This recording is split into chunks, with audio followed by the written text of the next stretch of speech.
Je m'appelle Christy. Je déteste vraiment mes parents. Ce que je déteste particulièrement, c'est qu'ils se soucient toujours de l'image qu'ils donnent aux autres. Ils font semblant d'être gentils avec moi uniquement pour améliorer leur réputation auprès des autres. J'ai l'impression que c'est la chose la plus importante pour eux. Pour cette raison, j'ai toujours été très disciplinée à la maison. On me harcelait constamment sur les moindres détails des manières et de la façon de parler. Bien sûr, je me suis rebellée. Mais ils n'ont jamais écouté mes opinions. En fin de compte, tout ce qui les intéresse, c'est d'être bien vu par les autres. On attendait donc de moi que j'agisse poliment. Je me suis dit que c'était normal. Combien de temps encore vais-je devoir endurer cela? Devrais-je vivre ainsi pour toujours? J'ai envie de m'enfuir de chez moi. Enfant, j'étais constamment prisonnière de ces sentiments. Mais étonnamment, un tournant s'est produit très tôt. Lorsque j'étais à l'école primaire, une sœur nommée Nikki est née. Nikki était plus mignonne que moi et mes parents se sont naturellement tournés vers elle. Ensuite, tout leur amour a commencé à se déverser sur Nikki. C'est pourquoi j'ai naturellement pris mes distances avec mes parents. Peut-être que cela rendrait les choses un peu plus faciles. C'est ce que je pensais, mais en réalité, l'obsession de mes parents n'a pas disparu. Je m'en suis rendu compte lorsque j'étais en 3e année de lycée.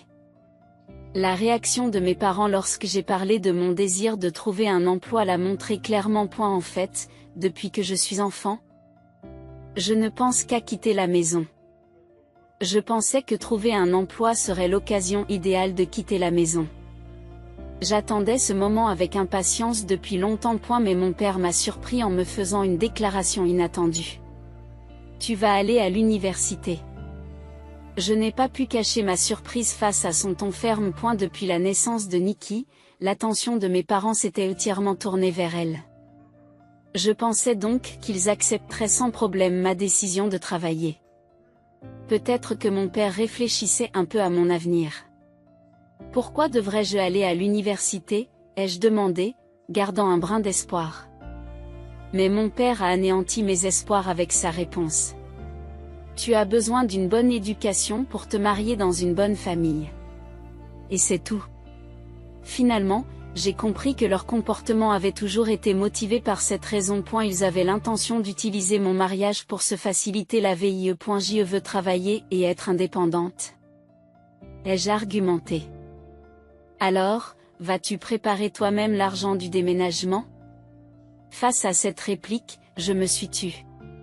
Parce que mes parents se souciaient de l'opinion des autres, j'avais reçu une allocation raisonnable. Cependant, je n'avais pas assez d'argent de côté pour déménager. De plus, mon lycée interdisait les emplois à temps partiel. Je ne voyais aucun moyen d'obtenir l'argent nécessaire pour déménager par mes propres moyens. Mon père le savait et c'est pour cela qu'il avait dit cela.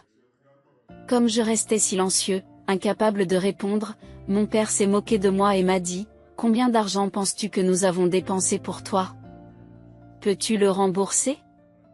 Je n'arrivais pas à trouver les mots. Et si tu ne peux pas le faire, alors tu iras à l'université.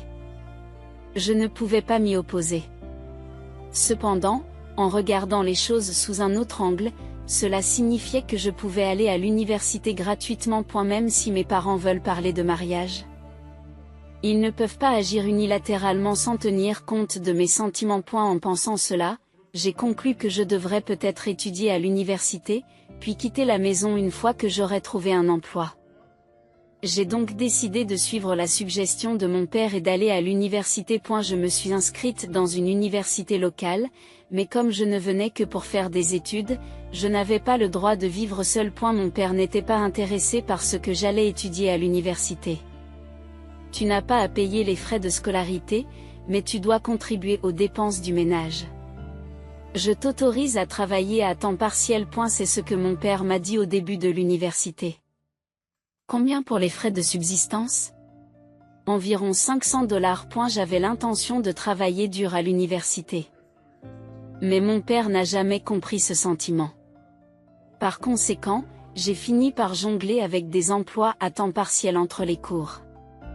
Pour moi, $500 n'était pas une petite somme. Avec les bulletins de notes et les examens, je n'avais que quelques heures par jour à consacrer au travail. Je me suis débrouillé pour gagner juste assez d'argent.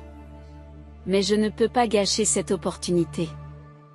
J'ai sacrifié mon sommeil pour me concentrer sur l'université et le travail. Mes efforts ont porté leurs fruits et j'ai pu obtenir mon diplôme universitaire. J'ai même obtenu une offre d'emploi d'une société immobilière. Je peux enfin quitter la maison. C'est ce que je pensais, mais la réalité n'a pas été aussi clémente. J'ai parlé à mon père de l'offre d'emploi que j'avais obtenue. Tu peux accepter ce travail, mais je ne t'autoriserai pas à vivre seul, a-t-il déclaré. Pourquoi, et si tu te retrouves avec un inconnu en vivant seul? Je me débrouillerai. Quoi que tu dises, ne déménage pas avant de t'être marié. Pourquoi ne pas le faire? Alors, peux-tu rembourser la totalité des frais d'inscription à l'université? Si tu peux le rembourser, je t'autoriserai à vivre seul. Comment pourrais-je payer cela? Je t'ai donné tout l'argent que j'ai gagné en travaillant à temps partiel. Alors, vivre seul est impossible, dit-il en riant bruyamment. Et il semblait que tout se déroulait selon les plans de mon père. Il avait prédit cette évolution et m'avait fait contribuer au ménage dès le début avec les revenus de mes emplois à temps partiel. En fin de compte, ma vie se déroulait entièrement selon les souhaits de mon père. Ne pourrais-je jamais défier mon père? C'est avec ces pensées que j'ai fait mes premiers pas en tant qu'adulte actif. Cependant, un nouveau problème s'est immédiatement posé. Juste après que j'ai commencé à travailler, mon père a soudainement pris sa retraite. Il a prétendu que c'était à cause de douleurs dorsales, mais ce n'était qu'un prétexte. Il était clair qu'il ne voulait tout simplement pas travailler et qu'il comptait s'appuyer sur mon salaire. Cependant, comme il faisait partie de la famille, je ne pouvais pas le négliger. À un moment donné, j'ai sérieusement envisagé de me séparer de ma famille et j'ai même cherché des moyens de couper les ponts. Cependant, il n'existe pas de véritable moyen de rompre complètement les liens avec la famille. Quoi qu'il arrive, un parent reste un parent. Il n'est pas facile de se défaire de cette réalité. Cependant, je ne pouvais pas abandonner et je réfléchissais à des moyens de quitter la maison. Je pensais qu'un jour viendrait où je pourrais subvenir à mes besoins, alors j'économisais de l'argent. Mais mon père n'a pas voulu tenir compte de ces projets. Un jour, des années après avoir commencé à travailler, je suis rentrée à la maison et j'ai trouvé un gâteau sur le bureau. S'est-il passé quelque chose? Lorsque j'ai posé la question, Nikki a répondu avec joie, « J'ai été acceptée dans l'école de mes rêves. » Tu as été acceptée? Félicitations. Merci. Nikki battait des mains de joie. J'étais également heureux pour Nikki. Cependant, les mots de mon père ont rapidement assombri mon expression. Les frais de scolarité de Nikki, tu les paieras, n'est-ce pas? Moi. Bien sûr. Je ne peux pas travailler parce que j'ai mal au dos. Quelle irresponsabilité!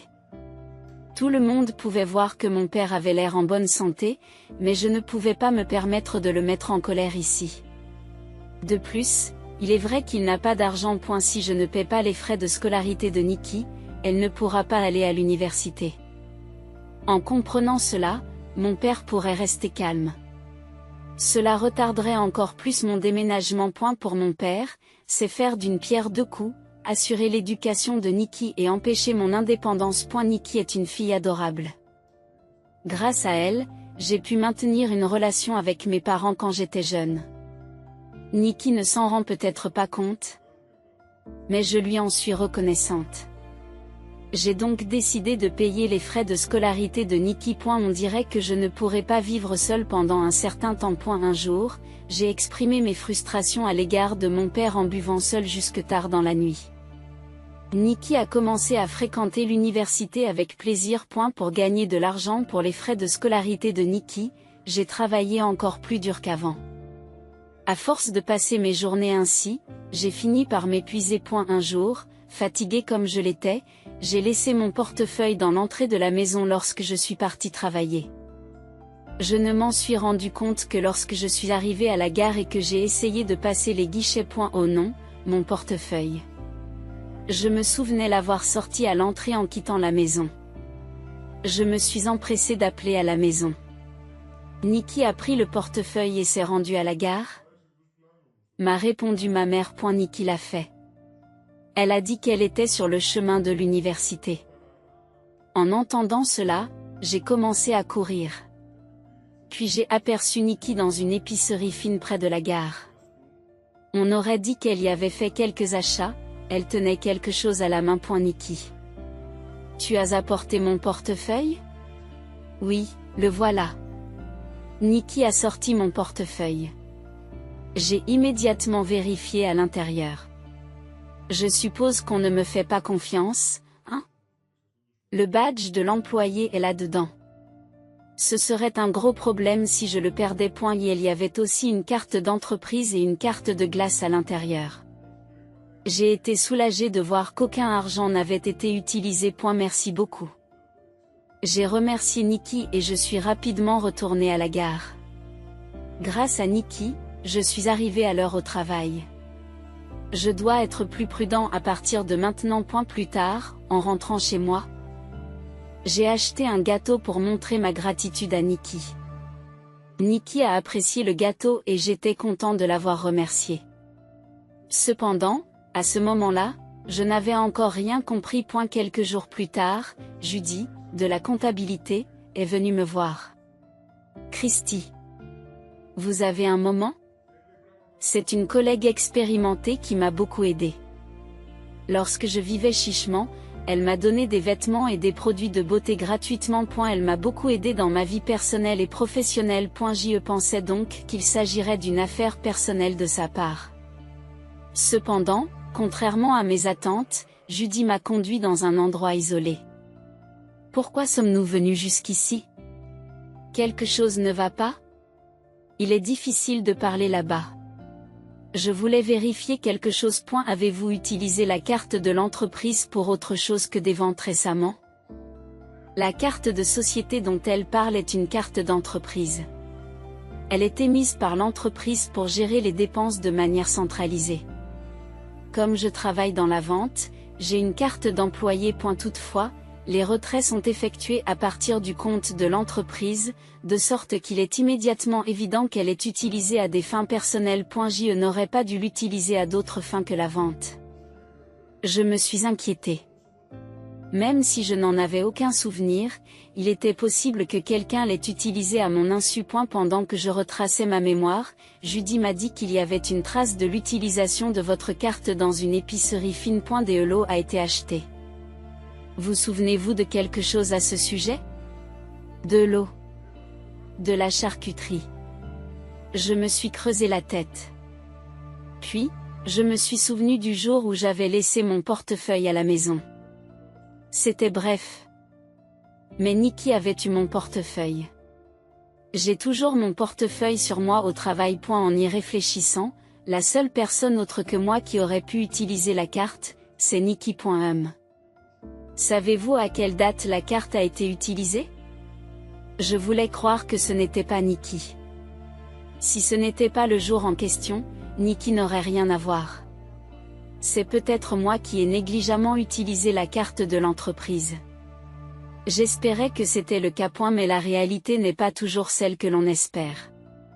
La date à laquelle la carte a été utilisée correspond au jour où j'ai laissé mon portefeuille à la maison. Vous souvenez-vous de quelque chose?